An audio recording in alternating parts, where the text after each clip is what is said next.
بسم اللہ الرحمن الرحیم۔ گمنام ہیرو کے معزز ناظرین السلام علیکم۔ دوستو لائک ضرور کر دیا کریں، شکریہ۔ آئیے چلتے ہیں کہانی کی طرف۔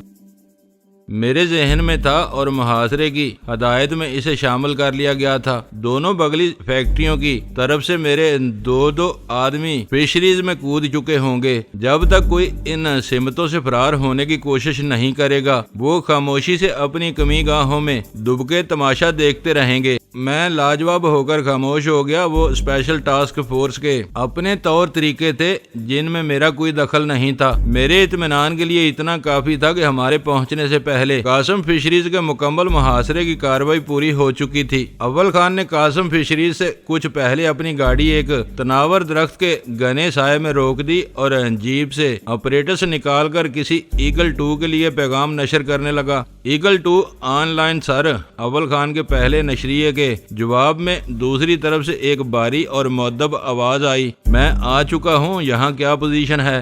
اول خان نے پوچھا۔ سر میں نے آپ کی گاڑی دیکھ لی ہے، یہاں سب اپنی فارمیشن لے چکے ہیں، ہر ایگل الرٹ ہے، میں لوکیشن کے سامنے کھڑا گھر کی دیوار کے پیچھے موجود ہوں۔ ٹارگٹ کی کیا لوکیشن ہے؟ اول خان کا وہ مبہم سوال میرے پلے نہ پڑ سکا۔ وہ شام سے اندر ہے، ابھی تک اسے باہر نکلتے ہوئے نہیں دیکھا گیا۔ ایگل 2 کے جواب سے بات واضح ہو گئی کہ ٹارگٹ سے مراد رشید کی ذات تھی۔ ایڈوانس 1 پوزیشن لے لو، میں گیٹ پر جا رہا ہوں۔ اس آخری ہدایت کے اجرا کے ساتھ ہی اول خان نے اپنی گاڑی آگے بڑھا دی۔ چند ثانیوں بعد اس نے گاڑی قاسم فشریز کے سیاہ آہنی فاٹک کے سامنے روک کر ہارن بجایا۔ سنسنی خیز انتظار کے کئی لمحے گزر گئے۔ اول خان کی گاڑی کے ہیڈ لیمپس کی تیز روشنی فاٹک کی درازوں سے براہ راست فیکٹری کے احاطے میں پڑ رہی تھی، جو چوکیدار کو یہ بتانے کے لیے کافی تھی کہ گیٹ پر کوئی موجود تھا۔ رہی صحیح کسر تیز ہارن کی آواز نے پوری کر دی تھی، لیکن لمحے گزرتے گئے، اندر سے کوئی جواب ملنے کے آثار ظاہر نہیں ہوئے۔ میں اول خان کے برابر والی نشست پر موجود تھا۔ اس نے فیکٹری کے گیٹ لیمپس کی روشنی میں پرتشویش نظروں سے میری طرف دیکھا۔ اس بار میں نے گاڑی کا ہارن بجایا۔ شاید چوکیدار نشے میں دھت ہو کر سو رہا ہے۔ ہارن کی آواز فضا میں تحلیل ہونے پر سلطان شاہ پچھلی نشست سے بڑبڑایا، کہو تو میں نیچے اتر کر فاٹک پیٹوں؟ نکارے پر چوٹ پڑ چکی تھی۔ قاسم فشریز کے فاٹک پر پہنچ کر ہم نے رشید کے خلاف اعلان جنگ کر دیا تھا۔ اسے عبور کرنے کے بعد ہی کوئی پیش رفت ممکن تھی۔ میں نے سلطان شاہ کی تجویز اسی لمحے منظور کر لی۔ سلطان شاہ کو ہدایت دینے کے لیے میں پیچھے گھوما تو میری نگاہ ان 3 افراد پر پڑی جو ایک دوسرے سے کچھ فاصلے پر رہ کر آہستہ آہستہ ہماری طرف آ رہے تھے۔ ان کے ڈھیلے ڈالے اور پھولے ہوئے لباسوں سے اندازہ ہو رہا تھا کہ وہ مسلح تھے۔ ان کے اطمینان سے اندازہ ہو رہا تھا کہ وہ اول خان کے آدمی تھے۔ 3 وہ تھے، 4 فیکٹری کی بغلی سمتوں میں کہیں چھپے ہوئے تھے۔ اگر فیکٹری کے پیچھے بھی 3 ہی آدمی تھے تو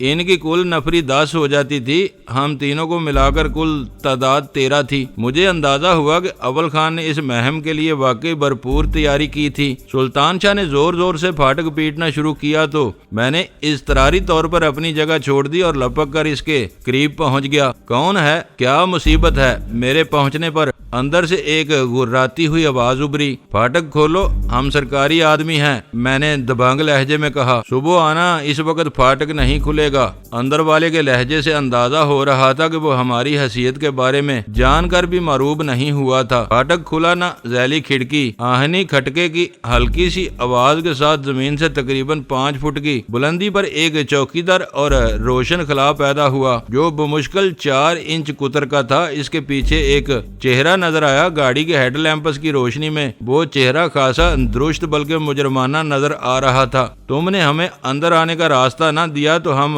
فاٹک توڑ دیں گے، میں نے گول خلا کے پیچھے نظر آنے والے چہرے پر اپنی نگاہیں جما کر کہا۔ تم لوگ کون ہو اور کیوں آئے ہو؟ اس نے اسی مختصر کھڑکی میں سے جرا جاری رکھی۔ میں بتا چکا ہوں کہ ہم سرکاری آدمی ہیں، ہم رشید سے ملنے آئے ہیں، یہاں کوئی رشید نہیں ہوتا۔ اس کا جواب بے ساختہ تھا۔ مجھے احساس ہوا کہ میں نے براہ راست اس کا نام لے کر غلطی کی تھی۔ وہ ایک رپوش مجرم تھا۔ مجھے پہلے ہی سوچ لینا چاہیے تھا کہ وہ نام بدل کر اس کارخانے میں کام کر رہا ہوگا۔ میں نے بات سنبھالتے ہوئے کہا، رشید ہو یا نہ ہو، ہمارا فیکٹری میں آنا ضروری ہے، ہم کسی ذمہ دار آدمی سے ملنا چاہتے ہیں، یہ ملنے کا وقت نہیں ہے، صبح 9 بجے آنا، اس نے خشک لہجے میں کہا، اور کھٹاک کی آواز سے وہ گول کھڑکی بھی بند ہو گئی۔ میرے قدم زمین پر جم کر رہ گئے، میری سمجھ میں نہیں آ رہا تھا کہ چوکیدار کی ہٹ درمی کا کیا سدباب کیا جائے۔ مجھے وہ رشید کا خاص آدمی نظر آ رہا تھا۔ چند لمحے بھی نہیں گزرے تھے کہ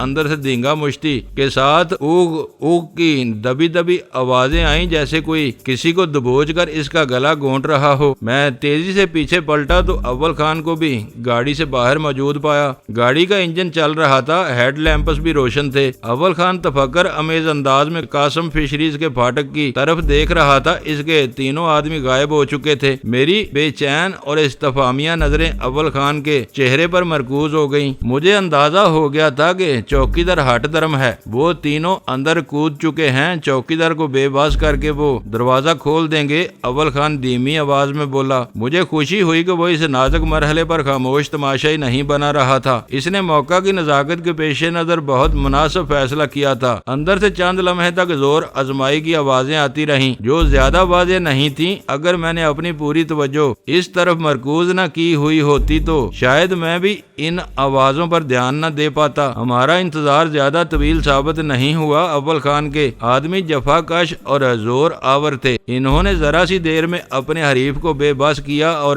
پھر اندرونی کھٹکا کھول کر فیکٹری کا پھاٹک کھول دیا۔ اول خان نے پھرتی سے اپنی نشست سنبھالی اور اپنی گاڑی اندر لے جا کر روک دی۔ میں اس سے پہلے اندر پہنچ چکا تھا۔ سلطان شاہ میرے ساتھ تھا۔ گاڑی کے اندر پہنچتے ہی ایک شخص نے پھاٹک دوبارہ بند کر دیا۔ چوکیدار کچی زمین پر منہ کے بل بے ہوش پڑا ہوا تھا۔ ایک شخص اسے گھسیٹ کر تیزی سے لکڑی سے بنے ہوئے کیبن کی طرف لے گیا۔ اس اثناء میں اول خان بھی گاڑی بند کر کے ہم لوگوں سے آن ملا۔ تم تینوں یہیں رک کر پھیل جاؤ، میں نے اول خان کے آدمیوں کو ہدایت دی۔ اندر سے چڑیا کا بچہ بھی باہر نہیں نکلنا چاہیے۔ انہیں ہدایت دے کر ہم تیزی سے عمارت کی طرف بڑھے ہی تھے کہ اچانک چوبی کیبن میں انٹرکام کی گھنٹی بجنے کی آواز آئی۔ وہ کچھ سوچنے سمجھنے کا وقت نہیں تھا، ہم اکھلی میں سر دے چکے تھے۔ آگے جو کچھ ہونا تھا اس کا مردانہ وار مقابلہ ضروری تھا۔ میں تیزی سے پلٹا اور میں نے چوبی کیبن کی دیوار سے لٹکے ہوئے انٹرکام کا ریسیور اٹھا لیا۔ اے گلو، یہ تیرے پھاٹک پر کیا ہو رہا ہے؟ ابھی پھاٹک کھلنے کی آواز آئی تھی۔ میرے کانوں میں ایک بگڑی ہوئی آواز گونجی۔ اس وقت مجھے یاد آیا کہ پھاٹک کے آہنی قبضے واقعی بالکل خشک تھے، جو کھلتے اور بند ہوتے وقت تیز آوازیں پیدا کر رہے تھے۔ ماحول میں گنگناتی ہوئی یکساں مشینی گونج میں وہ آوازیں کہیں سن لی گئی تھیں۔ چوکیدار سے مذاکرات کے دوران میں اس کی آواز سن چکا تھا۔ میں نے اس کی نقل اتارتے ہوئے عجلت امیز انداز میں کہا، پھاٹک تو نہیں کھلا تھا، سامنے کچرا گھر میں ایک ٹرک آیا تھا، اس کا ڈھکن کھلنے کی آوازیں آئی ہوں گی۔ انٹرکام پر ایک غلیظ گالی سنائی دی اور پھر وہ بے جان ہو گیا۔ مجھے بالکل اندازہ نہیں ہو سکا کہ میری صدا کاری کامیاب رہی تھی یا میرا مخاطب شبے میں پڑ گیا تھا۔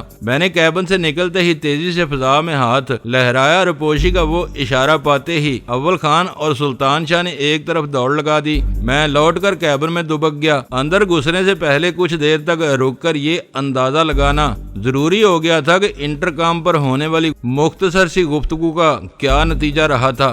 گیٹ سے ملحق کیبن میں بیٹھ کر مجھے گرد و پیش کا جائزہ لینے کا موقع ملا تو معلوم ہوا کہ سامنے چند پختہ کمروں پر مشتمل دفاتر کے پہلو میں ٹرکوں وغیرہ کی آمد و رفت کے لیے خاصی جگہ چھوڑ کر کولڈ اسٹوریج کی مخصوص 2 منزلہ عمارت بنائی گئی تھی۔ مشینوں کی ہموار گوں گوں کی آوازیں اسی سمت سے آ رہی تھیں۔ دفتری عمارت کے کمروں کی کھڑکیاں تاریک پڑی ہوئی تھیں، لیکن راہداری روشن تھی۔ میں نے اپنی توجہ اس روشن راہداری پر مرکوز کر دی۔ ایک مرتبہ پھر انتظار کے صبر آزما لمحات شروع ہو گئے۔ بمشکل 1.5-2 منٹ گزرے ہوں گے کہ وہ راہداری یکایک تاریکی میں ڈوب گئی۔ گلو، اس تاریکی میں سے ایک قہر بار آواز گونجی، یہاں کیا ہو رہا ہے؟ یہ گاڑی کس کی ہے؟ وہ وہی آواز تھی جو میں سن چکا تھا۔ وہ آواز معدوم ہوتے ہی کسی نے گولی چلا دی۔ فضا میں تیرتے ہوئے شعلے کی سمت بتا رہی تھی کہ وہ فائر ہماری طرف سے کیا گیا تھا۔ اول خان نے مقابلے میں پہل کرنے کا حق اپنے لیے محفوظ رکھا تھا، اسی لیے مجھے یقین تھا کہ دشمن کی آواز پر پہلی گولی اسی نے چلائی تھی۔ وہ فائر رائے گاں گیا، لیکن اس کی گونج ختم ہونے سے پہلے مزید 3 رائفلیں چلیں۔ اس بار تاریک راہداری کی طرف سے ایک ہلکی سی کراہ سنائی دی۔ میرے پاس پستول موجود تھا جو دو بدو مقابلے کے لیے بہت کارآمد تھا، لیکن دور کی لڑائی میں اس کی کوئی افادیت نہیں تھی۔ میں خاموشی سے اپنی جگہ پر بیٹھا رہا۔ لمحہ بار بعد عمارت کی طرف سے گولیوں کی ایک زبردست باڑ آئی۔ اسی دوران میں اس طرف سے مزید 2 خود کار رائفلیں حرکت میں آ گئیں۔ اندر والوں نے نامعلوم حملہ آوروں کے خوف سے اندھا دھند فائرنگ شروع کر دی تھی۔ اول خان اور اس کے آدمیوں نے اس وقت تک ایک فائر کیا تھا۔ اندر والے اندھا دھند اپنا میگزین برباد کر رہے تھے۔ میرا اندازہ تھا کہ وہ زیادہ دیر تک نہیں جمے رہ سکیں گے۔ میگزین خالی ہونے پر ان کے ہوش ٹھکانے آئیں گے تو انہیں پسپائی اختیار کرنا پڑے گی۔ وہ تاریک راہداری میں سے فائر کر رہے تھے، اس لیے ان کی شعلے اگلنے والی نالوں کی پوزیشن بہت واضح طور پر نظر آ رہی تھی۔ میں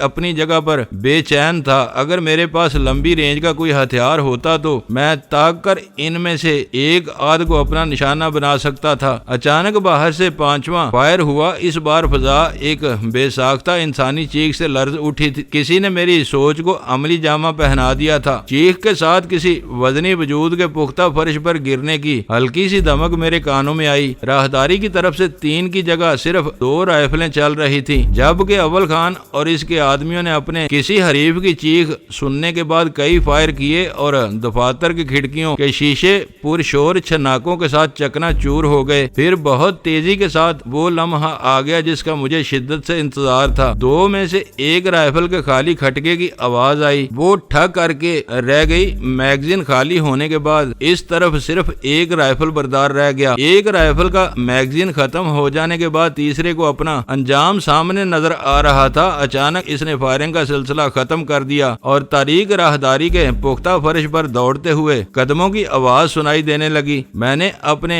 کانوں پر ذرا سا زور دیا۔ بھاگنے والے 2 تھے، تیسرا زخمی ہو گیا تھا۔ محاذ خالی ہونے کا اندازہ ہوتے ہی میں نے اپنی جگہ سے دوڑ لگا دی۔ مجھے امید تھی کہ فیکٹری کے گیٹ لیمپس کی روشنی میں میرے ساتھی سمت کی بنا پر آسانی سے مجھے پہچان لیں گے اور میں کسی دوستانہ گولی کی زد میں نہیں آؤں گا۔ میں نے رک کر اول خان کی گاڑی کی عقبی نشست کے پائیدان سے لمبے میگزین والی ایک خود کار رائفل نکال کر پستول کو جیب میں اڑسا اور دوبارہ راہداری کی طرف دوڑ پڑا۔ میں جتنی دیر گاڑی کے قریب رہا اتنی دیر میں اول خان اور سلطان شاہ بھی میری طرف آ چکے تھے۔ ان دونوں نے میری رفتار سے میرے ارادے کا اندازہ لگا لیا تھا۔ میں اندھا دھند دوڑتا ہوا راہداری میں گھستا تو بے خبری میں زخمی شکار سے الجھ کر بہت بری طرح منہ کے بل گرتا۔ غنیمت یہ ہوا کہ اس کی ہلکی سی کراہ نے عین وقت پر ہم تینوں کو ہوشیار کر دیا اور ہم یک لخت اس کے قریب رک گئے۔ اول خان نے اپنی جیبی ٹارچ کے روشنی اس پر ڈالی تو اس کا چہرہ زخم کے کسی بھی نشان سے آری تھا۔ اس کا داہنا بازو بری طرح زخمی تھا۔ رائفل دیوار کی جڑ میں پڑی ہوئی تھی۔ وہ اندھیرے میں سنبھل کر اپنے قدموں پر اٹھنے کی کوشش کر رہا تھا۔ تم اسے سنبھالو، ہم اندر جا رہے ہیں۔ میں نے سلطان شاہ کے شانے پر ہاتھ مار کر تیز لہجے میں سرگوشی کی اور پھر آگے بڑھ گیا۔ اس وقت تک آگے دوڑنے والوں کے قدموں کی آوازیں معدوم ہو چکی تھیں۔ یہ اندازہ لگانا مشکل تھا کہ وہ کہیں اور نکل گئے تھے یا راستے میں کہیں چھپ گئے تھے۔ میں رک گیا۔ اول خان میرے ساتھ تھا۔ اس وقت میں کسی بھڑکے ہوئے درندے کی طرح اپنے سارے حواسوں سے کام لے رہا تھا، لیکن آگے پھیلی ہوئی تاریکی میں مجھے کوئی تاریک تر ہیبلا نظر آ رہا تھا، نہ کسی کے سانس لینے کی کوئی موہوم سی آواز سنائی دے رہی تھی۔ مین سوئچ یہیں کہیں ہونا چاہیے، اسے آن کرو۔ میں نے اول خان کی طرف جھک کر سرگوشی کی، مگر مجھے اپنی آواز اس سناٹے میں بہت بلند محسوس ہوئی۔ اول خان نے ٹارچ روشن کیے بغیر سوئچ بورڈ تلاش کر لیا۔ کھٹکے کے ساتھ ہر طرف روشنی پھیل گئی اور میں نے دیکھا کہ پیچھے سے راہداری کھلی ہوئی تھی۔ اس کے دونوں طرف بنے ہوئے کمروں کے دروازے بند تھے، وہ گھیر لیے گئے ہیں۔ اچانک اول خان نے ہیجان امیز آواز میں کہا۔ پھر میں نے بھی جسمانی تصادم کی وہ آوازیں سن لی جو ہوا کے دوش پر پچھلے حصے سے آ رہی تھی۔ میں غیر ارادی طور پر ادھر دوڑ پڑا۔ اس کارخانے کا عقبی میدان بہت متعفن اور سیلن زدہ تھا۔ وہاں ناکافی روشنی میں 5 افراد دست بدست لڑائی میں مصروف تھے۔ اس حصے میں ان 5 کے سوا کوئی اور متنفس نظر نہیں آ رہا تھا۔ ہمارے دیکھتے ہی دیکھتے ان میں سے 2 آدمی گلی سڑی ہوئی مچھلیوں کے ڈھیر پر گرے ہوئے نظر آئے۔ انہوں نے سنبھل کر اٹھنے کی کوشش کی، لیکن ایس ٹی ایف کے جوانوں نے بڑھ کر انہیں اپنی ٹھوکروں پر رکھ لیا۔ ان دونوں نے عجیب و غریب اور اذیت ناک آوازوں کے ساتھ اپنا دفاع کرنے اور حریفوں کو گرانے کی کوششیں کی، لیکن مسلسل زخم کھانے کے بعد ہاتھ پیر ڈھیلے چھوڑ دیے۔ بھاگنے والوں کا وہ انجام میرے لیے اطمینان بخش تھا۔ قریب پہنچ جانے کے باوجود میں نے اس لڑائی میں دخل انداز ہونے کی کوشش نہیں کی۔ ان میں سے ایک کے داہنے جبڑے پر کان سے دانے تک پھیلا ہوا پرانے زخم کا نشان یہ ثابت کر رہا تھا کہ ہماری بھاگ دوڑ بے ثمر نہیں رہی تھی۔ آخر کار ہم اپنے مطلوبہ آدمی تک پہنچنے میں کامیاب ہو گئے، جو جہانگیر کی بازیابی کے سلسلے میں کارگر ثابت ہو سکتا تھا۔ رشید کو پہچانتے ہی میرا دوران خون یکایک تیز ہو گیا اور سلمہ کی غمزدہ صورت میری نظروں میں گھومنے لگی۔ رشید نے بہت چالاکی اور صفاقی سے کام لیتے ہوئے جہانگیر کو اس کے گھر سے اغوا کیا تھا۔ میں اس کے خلاف اپنے دل میں پیدا ہونے والی نفرت کی لہر پر قابو نہ پا سکا اور اپنی رائفل کو لاٹھی کی طرح استعمال کرتے ہوئے اس کے آہنی کندے کو رشید کے شانے پر دے مارا۔ ایک ہلکی سی چیخ کے ساتھ وہ بلبلا کر زمین پر دوہرا ہو گیا۔ مجھے توقع تھی کہ وہ اس چوٹ سے خوفزدہ ہو جائے گا، لیکن اس کے خون آلود اور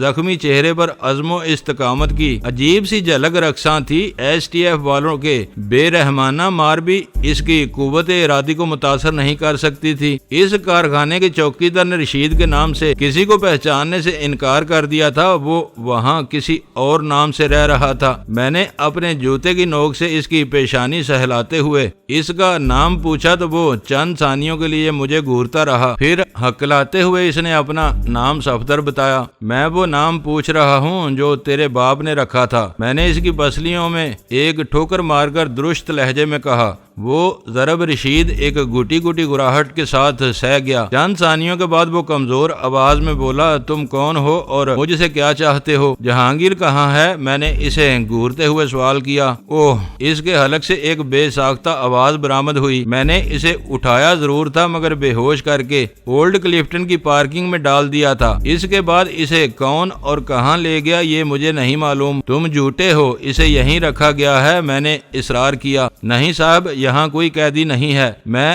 اپنی ماں کی قسم کھاتا ہوں کہ میں جھوٹ نہیں بول رہا۔ اس بار رشید کا زخمی ساتھی بول پڑا تھا۔ تم پورا کارخانہ دیکھ لو، وہ یہاں نہیں ہے، رشید نے کرا کر پہلو بدلتے ہوئے کہا۔ رشید بہت سخت جان تھا، وہاں رک کر اس پر وقت برباد کرنا بے سود تھا۔ میں نے اول خان کے تینوں آدمیوں کو ہدایت کی کہ وہ زخمیوں کو پھاٹک کی طرف لے جائیں۔ اب کیا ارادہ ہے؟ اول خان نے راہداری میں داخل ہوتے ہوئے نیچی آواز میں سوال کیا۔ اب تک صرف 4 آدمی ہمارے مقابلے پر آئے ہیں۔ میرا خیال ہے کہ یہی اصل گرگے ہیں۔ یہاں موجود دوسرے لوگوں کا مجرمانہ سرگرمیوں سے کوئی تعلق نہیں ہے، میں نے پرخیال لہجے میں جواب دیا۔ ان دونوں کے بیان کے باوجود پوری فیکٹری کی تلاشی لینی ضروری ہے۔ یہاں سے جانے سے پہلے میں یہ اطمینان کرنا چاہتا ہوں کہ جہانگیر یہاں نہیں ہے۔ اول خان نے اسی وقت اپریٹس پر اپنے عملے کے اراکین کو ہدایت کی کہ وہ سب تیزی سے پھاٹک کے قریب جمع ہو جائیں۔ ہم راہداری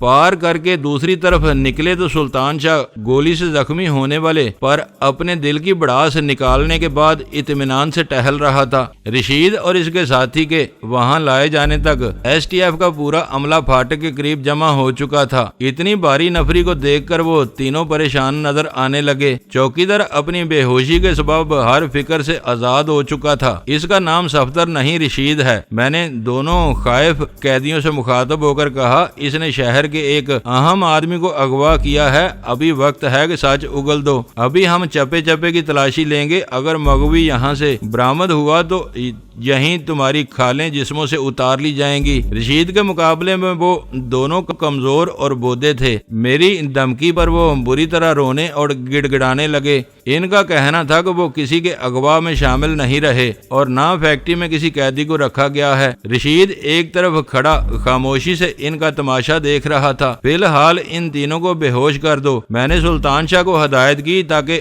ہم بے فکری سے پورے کارخانے کی تلاشی لے سکیں۔ وہ دونوں میرے قدموں میں گرنے کے لیے روتے ہوئے آگے بڑھے تھے کہ سلطان شاہ نے ان میں سے ایک کو درمیان میں ہی چھاپ لیا۔ اس نے اپنے شکار کی بائیں کنپٹی پر اتنا زوردار گھونسا رسید کیا کہ وہ اپنی ہی جونک میں زمین پر گر کے بے سود ہو گیا۔ دوسرے کو میں نے ٹھوکر ماری، وہ چیخ کر سیدھا ہوا اور سلطان شاہ نے اس کی گردن دبوچ کر چند ثانیوں میں اسے بھی زمین بوس کر دیا۔ میرے قریب نہ آنا، میں رشید نے لنگڑا کر پیچھے سرکتے ہوئے سلطان شاہ کو کوئی دھمکی دینے کی کوشش کی۔ وہ یہ بھول گیا کہ اول خان اس کی پشت پر موجود تھا۔ اس نے بہت سرعت اور خاموشی سے اپنی رائفل کا آہنی کندہ رشید کی داہنی کنپٹی پر بجا دیا۔ وہ اپنی دھمکی مکمل کرنے سے پہلے زمین پر ڈھیر ہو گیا۔ خاص کم جہاں پاک سلطان شاہ اپنے ہاتھ جاڑتے ہوئے بڑبڑایا۔ وہ اس کا اضطراری رد عمل تھا۔ میں نے کچھ نہیں کہا۔ اول خان نے پوری فیکٹری کی تلاشی کے بارے میں اپنے آدمیوں کو بریف کیا اور وہ سورت سے مختلف سمتوں میں پھیل کر غائب ہو گئے۔ سلطان شاہ کو بے ہوش قیدیوں کی نگرانی پر چھوڑ کر ہم دونوں عمارت میں گھس گئے۔ ہم نے چھت سے لے کر تمام دفتری کمروں کو چھان مارا لیکن وہاں کسی ذی روح کا وجود نہیں تھا۔ پھر ہم دونوں نے برف خانے کا رخ کیا جہاں کی یخ بستہ فضا میں سانس سینے میں جمتا ہوا محسوس ہو رہا تھا۔ وہاں اونگنے والے اکا دکا ملازمین نے خوفزدہ نظروں سے ہماری طرف دیکھا لیکن کسی نے کوئی مزاحمت نہیں کی۔ سرد خانے میں زیادہ رکنا محال تھا لیکن سرسری نظر میں یہ پتا چل گیا کہ وہاں مختلف حالتوں میں مچھلیوں کے انبار اور چھوٹے بڑے پیکٹ چنے ہوئے تھے۔ وہاں کسی ذی روح کا زیادہ دیر تک زندہ رہنا ناممکنات میں سے تھا۔ اول خان کے آدمی بھی ایک ایک کر کے بے نیلو مرام لوٹ آئے۔ اس پوری مہم کا ثمر رشید کی صورت میں ہمارے سامنے آیا تھا۔ مجھے یقین تھا کہ اس سخت جان اور ڈیڑھ شخص پر کچھ محنت کر کے بہتر نتائج حاصل کیے جا سکتے تھے۔ ان چاروں خبیثوں کا کیا کرنا ہے؟ اپنی نفری گن لینے کے بعد اول خان نے مجھ سے پوچھا۔ تینوں رشید کے ساتھی ہیں لیکن ہمارے لیے بیکار ہیں، انہیں یوں ہی کھلے آسمان کے نیچے پڑا رہنے دو۔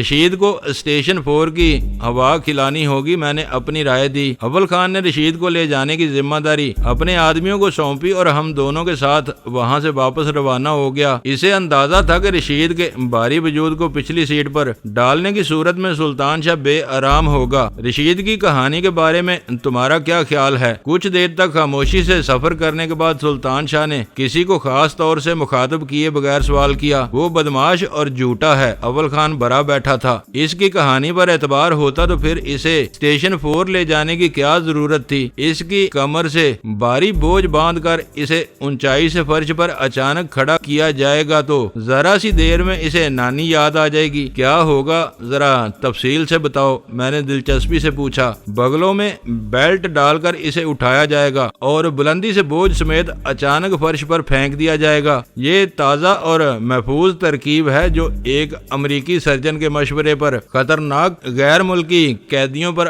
کامیابی سے آزمائی گئی ہے۔ بغلوں میں بیلٹ ڈال کر اسے اٹھایا جائے گا اور بلندی سے بوجھ سمیت اچانک فرش پر پھینک دیا جائے گا۔ یہ تازہ اور محفوظ ترکیب ہے جو ایک امریکی سرجن کے مشورے پر خطرناک غیر ملکی قیدیوں پر کامیابی سے آزمائی گئی ہے۔ اگر یہ کسی سرجن کا مشورہ ہے تو ان جھٹکوں کے بہت برے اثرات ہو سکتے ہیں، میں نے سوچتے ہوئے کہا۔ ہرنیا کی بدترین تکلیف بھی ہو سکتی ہے، وہی ہوتی ہے۔ اول خان نے پرزور لہجے میں میری تائید کی۔ رشید 3rd ڈگری کی اس ترکیب کا پہلا شکار ہوگا۔ تجربہ کامیاب رہا تو اس بارے میں جلال کو ضرور بتاؤں گا۔ وہ مجرموں سے باز پرس کے معاملے میں قانونی حدود کا بہت زیادہ خیال رکھتا ہے، میں نے کہا۔ ہرنیا ایک قدرتی بیماری ہے، کوئی بھی بے رحمانہ تشدد ثابت نہیں کر سکے گا۔ 12 بجے اس کے اسٹاف نے بھی کام شروع کیا ہوگا، پتہ نہیں ان کے کیا نتائج رہتے ہیں۔ اول خان نے یاد دلایا۔ میں نے اپنی ریسٹ واچ پر نظر ڈالی تو 12:15 بجے تھے۔ جلال سے 1 بجے کے لگ بھگ ہی کوئی جامع رپورٹ مل سکتی تھی۔ گاڑی میں ایک مرتبہ پھر خاموشی چھا گئی۔ تینوں اپنی اپنی جگہ کسی سوچ میں ڈوبے ہوئے تھے۔ قاسم فشریز سے جہانگیر کے برآمد نہ ہونے سے ہمیں گہری مایوسی ہوئی تھی۔ حسن اسکوائر سے گزرتے ہوئے ایک لمحے کے لیے مجھے خیال آیا کہ ہم کچھ دیر کے لیے گھر پر رک جائیں، لیکن سلمہ کا خیال آتے ہی میں نے وہ ارادہ ترک کر دیا۔ وہ بیچاری رشید کی تلاش سے بہت آس لگائے بیٹھی تھی۔ اسے یہ جان کر سخت صدمہ ہوتا کہ رشید کے ہاتھ آ جانے کے باوجود جہانگیر کی بازیابی کی کوئی صورت پیدا نہیں ہو سکی تھی۔ ہم دونوں نے وقت پر رات کا کھانا کھا لیا تھا، لیکن اول خان اپنی مصروفیات کی بنا پر بھوکا رہ گیا تھا۔ ہر طرف سے فارغ ہونے کے بعد بھوک اسے ستا رہی تھی۔ میرے ایما پر اس نے گاڑی عثمانیہ ریستوران کے قریب روک لی۔ اندر کی خون کو فضا میں مختلف کھانوں کی ملی جلی اشتہا انگیز خوشبوئیں چکرا رہی تھیں۔ ہم نے کچھ اضافی آرڈر دے دیا۔ کھانے کا آغاز لذت انگیز تھا۔ ہم تینوں کے ہاتھ اس وقت رکے جب میز پر کچھ بھی باقی نہیں رہا تھا۔ کھانے کے بعد چائے کا دور اول خان کی کمزوری تھا۔ ہم شکم سے رو کر ریستوران سے باہر نکلے تو فضا کچھ خنک ہو چکی تھی۔ اسٹیشن 4 کی چیک پوسٹ پر پتا چلا کہ اول خان کے آدمی قیدی سمیت واپس آ چکے تھے۔ ہوٹل پر رکنے کی وجہ سے ہمیں وہاں پہنچنے میں خاصی تاخیر ہو گئی تھی۔ اول خان نے دفتر میں پہنچتے ہی انٹرکام پر اپنے کسی ماتحت سے بات کی اور بتایا کہ رشید کو راستے میں ہی ہوش آ گیا تھا۔ اس کے آدمی نے اپنے ٹھکانے پر واپس آتے ہی رشید پر تشدد کا نیا حربہ آزمانے کی تیاریاں شروع کر دی تھیں۔ وہ ہمیں اپنے ساتھ لے کر تیزی سے اس بیرک کی طرف چل دیا جہاں قیدی سے باز پرس ہونی تھی۔ رشید کے بدن پر ایک بنیان اور انڈر ویئر کے سوا کچھ نہیں تھا۔ قاسم فشریز میں اس کی اچھی خاصی مرمت ہوئی تھی۔ تواضع کے نشانات اس کے بدن کے کھلے ہوئے حصوں پر نمایاں تھے۔ اندرونی ضربات کے ساتھ اس کے جسم پر متعدد کھلے ہوئے زخم بھی تھے